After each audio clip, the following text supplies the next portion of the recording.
In today's episode, I'll talk about three very interesting stories. In the first story, I'll talk about Reserve Bank of India's latest report and talk about the insights that all of us as investors can derive from it. In the second story of the day, I'll talk about an insider trading case that SEBI just decoded regarding HDFC and HDFC Bank's recent merger. And in the third and final story of the day, I'll talk about how credit card companies will now be allowed to charge us exorbitantly high interest rates if we do not pay our credit card bills on time. Welcome to the Daily Brief Show by Zerodha, where our aim is to cut through the noise and simplify the biggest news and stories in the financial markets in a way that is easy to understand, yet one level deeper as compared to traditional news channels. I'm your host Anurag Bansal, and today is Thursday, the 26th of December. By the way, before we get started, here is wishing all our viewers a Merry Christmas. Hope you enjoyed this holiday season. With that, let's begin with the first story. See, the Reserve Bank of India, or the RBI, recently released its annual report on state finances. And this report is packed with a lot of insights that affect all of us. Now, trust me, this is not just about big numbers or policies. It is about how your state earns, spends, and also manages its money. And all of this impacts our life, from the quality of roads to the cost of our electricity that we pay for. So let's start with the basics. What are exactly state finances? Look, every state in India has its own budget, just like the central government. States collect their own revenue from taxes and other sources. But the thing is, they also depend on funds from the central government over here. The money is used to pay for everything from schools to hospital to infrastructure projects, and also for subsidies. Now, how states manage their money, whether they're spending more than they earn, how much they borrow, and where exactly do they spend, exactly determines their financial health. The good news here is that fiscal deficits have improved. Now, a fiscal deficit, for your context, occurs when a state spends more than what it earns. Now, back in the early 2000s, states had a worrying fiscal deficit of 4.3% of India's GDP. But now they managed to bring it down to below 3% for 3 consecutive years, which is a commendable effort. Now the question is, why does this matter to you and I? See, because the lower fiscal deficits indicates better financial discipline and less reliance on borrowing. But the thing is, while fiscal deficit does remain under control, state debt still remains very high. Currently, state debt is at 28.5% of GDP, which is far above the recommended level of about 20%. Now, this high debt means that states are borrowing very heavily, which could become a problem if their revenues do not grow fast enough. Now, you might be asking, how exactly are states borrowing money? See, states need money to cover their deficits, and the way they raise this money has also changed significantly over time. In the year 2005-2006, only about 17% of their deficit financing came from the market like bonds. Today, that number is a massive 79%. And this shift means states are now relying less on traditional sources like the National Small Saving Funds and more on selling bonds. Now, these bonds, which are called State Development Loans or the SDLs, work similarly to how government bonds are, but they are issued by individual states. Now, while this makes states more self-reliant, it also means that they are more exposed to market risk because of all of this. If interest rates start to rise, borrowing will become expensive. Then you might be asking, where does the money even come from? Look, states have two main sources of income. First is their own revenue, which includes state taxes like SGST, excise duties on alcohol, property stamp duties, and vehicle taxes. The good news over here is that state tax collections have become stronger ever since the pandemic. Tax buoyancy, which is the measure of how tax revenue grows with the economy, has also improved from 0.86 before the pandemic to 1.44 as of now. This means states are collecting taxes a lot more efficiently than they were ever doing so before. Now, states also earn non-tax revenue from things like mining leases, service fees, and user charges. Odisha, as an example, is a standout state over here. They have very cleverly tied mining premiums to market prices to ensure steady income even when commodity prices have been fluctuating. The second source of revenue for states is transfers from the center. See, states receive a share of central taxes, which is about 41% of what the central government collects, and various other grants as well. Now, over the last few years, the method of transferring funds has shifted quite a bit. Tax devolution, which is sharing tax revenue, has become the primary mode, which gives states more freedom to decide how they want to use the money.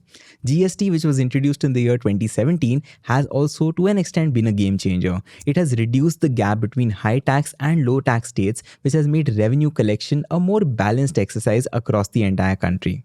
Now, moving on, spending patterns of states tell us a lot about a state's priorities as well. So, it's important to take a look at that as well. Now, one key measure over here is the RECO ratio, which is how much states spend on a day-to-day expenses like salaries and subsidies versus investments in infrastructure and development. Now, a lower ratio over here means that more money is being invested in the future.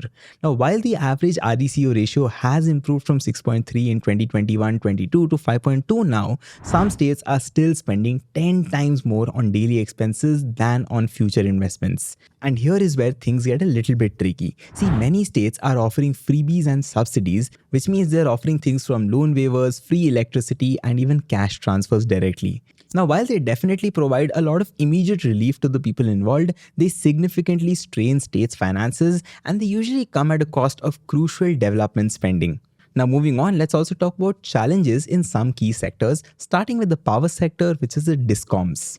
See, electricity distribution companies, or DISCOMs in short, are financial black holes for many states, so to speak. Despite multiple reforms, DISCOM debt has grown by 8.7% annually ever since 2016-2017. By the year 2022-2023, accumulated losses had hit 6.5 lakh crore rupees, which is 2.4% of our GDP. 6 states account for 75% of the losses all alone. The center has offered states additional borrowing space to implement power sector reforms, but the results have also been mixed over here. The second challenge I'll talk about is R&D spending. See, research and development, or R&D in short, are critical for innovation like all of us know. But the thing is, states are currently spending only 0.1% of GDP on this particular area. Most of this goes on medical research, health, and agriculture, and the lack of investment over here could heavily hamper long-term growth. Third thing I'll talk about is pensions. See, there's a shift from the old pension scheme, or the OPS, to the new pension scheme, or the NPS, which was meant to reduce fiscal stress. But some states are now reverting to OPS, which offers guaranteed benefits but adds to long-term financial burdens. Now, the center is trying to strike a balance with the new unified pension scheme, and they're offering states incentives to stick with NPS. Now, moving on, let's talk about some good news when it comes to states with respect to technology and innovation. Look, states are now increasingly adopting technology to improve their governance and revenue collection. For instance, Gujarat has GST Seva Kendras for easier tax registration. Haryana, as another example, uses QR code-based tracking for its alcohol supply chain. Delhi is also developing AI faceless GST administrations. And these innovations, trust me, are not just buzzwords. They are actually delivering real results in tax compliance and revenue growth. On the institutional front, states like Gujarat and Maharashtra have partnered with Niti Aayog to set up think tanks which are focused on data-driven policy making. And all of these efforts put together aim to bring a more analytical approach to all these governance. But with everything, there are also some issues. So let's also talk about them. First, climate change and transparency is a big one. See, climate change, like all of us probably know at this point, is becoming a major financial risk, not just for states, but across the globe. Odisha is a state that is leading the way over here, so to speak, with climate budgeting and a budget stabilization fund. Other states also need to follow suit over here to prepare for future challenges. Another issue that has been pressing for quite some time is transparency. See, states have been reporting their finances quite differently, which makes it very hard to get a clearer picture about them. Uniform reporting standards and better quarterly data are very critical over here, especially because India is committing to global data transparency initiatives going forward. So if we talk about everything in totality, the RBI's report highlights 3 priorities for states. First, controlling subsidies, which means states need to rethink their freebies and focus on sustainable spending. Second is rationalizing expenditure, which is investing in future development rather than on daily operations. And the third one is improving transparency, which means standardizing reporting and adding robust data systems. So all in all, if you think about it, this particular report is not just a wake-up call for policymakers, it is also a chance for all of us to understand how our own states function and what exactly needs to change. Because after all, every rupee that is spent or even saved today shapes our country that we will live in tomorrow. With that thought, let's move on to the second story of the day and talk about an insider trading case that SEBI has recently wrapped up. Now, this case is connected to the HDFC and the HDFC Bank merger, which was, by the way, a landmark event in Indian banking just a few months back. But before diving into the details, let's first exactly break down what an insider trading means and why it is such a big deal for the sake of those who are new to the markets. Now, let's understand this in a fun way. Imagine you're playing a card game. If someone at the table could secretly see everyone's cards, they would have a massive advantage, right? That's basically what insider trading is in the most simple terms. But in the stock market, this happens when someone uses confidential information, which is something that is not yet public, in order to buy or sell stocks. For example, if a person knows in advance that a company is about to either announce a merger, a new product, or something else that could push the stock price up or down, and if they trade stocks based on that information, it definitely gives them an unfair advantage over regular investors. In addition to this, it also undermines trust in the entire markets because not everyone is on an equal playing field, correct? And this is why regulators like SEBI keep a very close eye on such activities. Now let's move on to the particular event that triggered the HDFC and HDFC Bank case. See, in April 2022, HDFC Limited announced its merger with HDFC Bank. Now this was not just any other deal, it was one of the biggest mergers in Indian banking history. Now the thing is, deals of this magnitude and scale tend to drive up stock prices because they promise new opportunities for growth as well as profitability. But the thing is, SEBI noticed something odd over here. Before the merger was officially announced, there was an unusual trading activity in the stocks of both HDFC as well as HDFC Bank. It was almost as if somebody already knew about the merger and was trying to make profits from it. And this suspicion led SEBI to investigate things further. SEBI's investigation eventually uncovered two key individuals which were involved in this case: Nimai Parikh and his close friend Rahil Dalal. Now, Parikh worked at Deloitte, which had been hired by HDFC Bank on March 29, 2022 in order to help evaluate this merger. Now, this role gave him very early access to very sensitive information about the deal, which was information which was not public yet. Now, according to SEBI, Parikh did not trade stocks himself. That would have been too obvious. Instead, he passes information to his friend Dalal. But Dalal did not trade in his own name either. Instead, he used his father's Hindu Undivided Family or HUF account to make these trades. Now, let's pause for a moment to understand what exactly they traded. See, instead of buying shares directly, Dalal purchased call options for both HDFC and HDFC Bank. Now, for those who are new to the markets again, call options are contracts that give the buyer the right to purchase a stock at a specific price in the future. If the stock price goes up, the value of these options increases significantly. Now, when the merger was announced, the stock prices of HDFC and HDFC Bank both went up as expected. Dalal then sold these call options and made a profit of 5.67 lakhs from HDFC options and 2.52 lakhs from HDFC Bank options, which makes it a total of over 8 lakh rupees. But what completely sealed the case for SEBI was a trail that they left behind by mistake. See, during a critical period leading up to the merger announcement, there were frequent communications between Parikh and Dalal. It was very clear that they were coordinating their actions. While they tried to be very clever by using a family account and trading in options, SEBI managed to connect the dots eventually. And once SEBI had enough evidence, Parikh and Dalal opted for a settlement order. Now, for those of you who are new to this term, a settlement order is a legal arrangement where the accused neither admits nor denies their guilt, but they agree to pay a fine and close the case completely. Now, Parikh, being one of those who leaked the information, was fined 39 lakh rupees, and Dalal, who carried out the trade, paid 35 lakh rupees. Both these fines were paid in December 2024, and the settlement order officially took effect on 28th December 2024. But interestingly, SEBI included a clause stating that if they later discover any false information or discrepancies, they reserve the right to reopen the case. In other words, the accused are still under scrutiny. Now, this case shows how insider trading methods are becoming more and more sophisticated. People are no longer directly buying stocks in their own names, but instead they're using family accounts and are trading in complex financial instruments like call options, etc. And they're creating multiple layers between information source and the actual trades. But it also very importantly highlights how SEBI's detection mechanisms are evolving at a rapid pace as well. The regulator is not just relying anymore on traditional methods to track wrongdoers, they are using advanced tools and technologies to track unusual patterns and connect seemingly unrelated dots to ensure that even the most well-hidden schemes come to light for all of us. Cases like this remind us why regulators even exist in the first place. The amount in this particular case might be relatively small, but to ensure fairness and to keep markets functioning on an even playing field, this is very, very important. And for all of us who are market participants, this is like a reassurance that someone is watching out for the fairness of the game. With that, let's move on to the third and the final story of the day. Look, imagine you're using a credit card and you miss making a payment. What does your bank do? It charges you a massive interest on the overdue amount. It is almost like a punishment for you not paying on time. Now, back in 2008, India's apex consumer rights body, which is the NCDRC, became a little uncomfortable with the high interest rates on credit card defaults. So, in a major ruling at that time, they decided to cap the maximum interest that banks could charge for overdue credit card payments from consumers like you and me.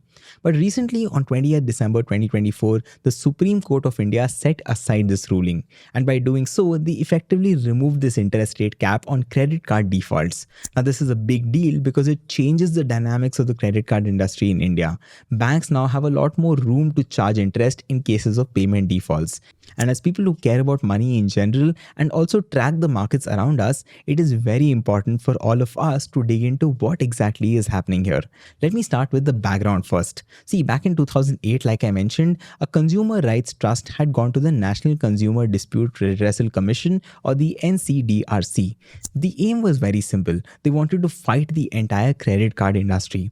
The complaint was that when people missed their credit card payments, banks usually overwhelmed them with their interest. This, they felt, was a violation of their consumer rights. They pointed out that the interest which banks charged was extremely high, sometimes as high as 50% per annum. Now, to the NCDRC, this looked like the worst sort of predatory money lending. So they decided that in order to safeguard consumers, banks should not charge more than 30% annual interest on overdue credit card payments. Now, at that point in time, regular lending rates for banks ranged between 10 to 15% annually. This cap, which was set at about 2 to 3 times the rates, seemed like a fair middle ground. But here is where things get tricky again. Comparing loan interest rates to penal interest rates on credit card is not as straightforward, right? With loans, you pay regular interest on the entire borrowed amount. But with credit cards, penal interest comes in only and only if you miss your payments. So this makes the nature of the charge fundamentally very different from each other, and to some extent even incomparable.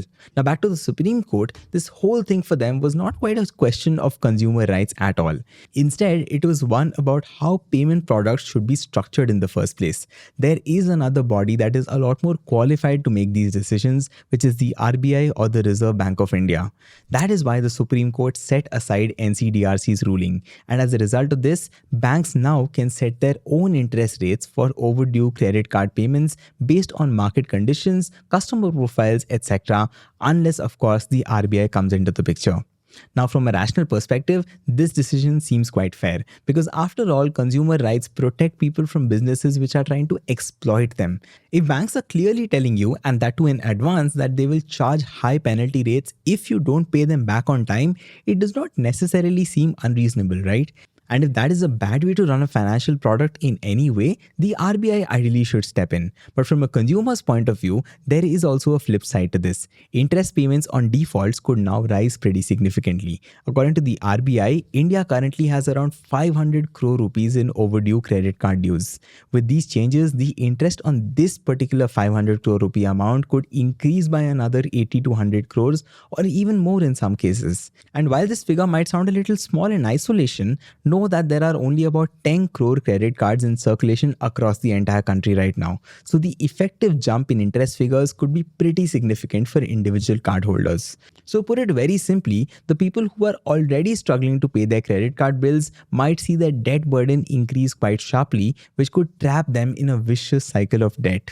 And this rise in interest rates could also have a negative impact on credit card NPAs, or non-performing assets. And to understand why this is concerning exactly, let me take you through the numbers. Credit card NPAs have been rising steadily over the last few years. According to the RBI, NPAs were 3,100 crore rupees in FY 2022. They increased to 4,000 crore rupees in FY 2023, and they hit 5,500 crore rupees by June 2024.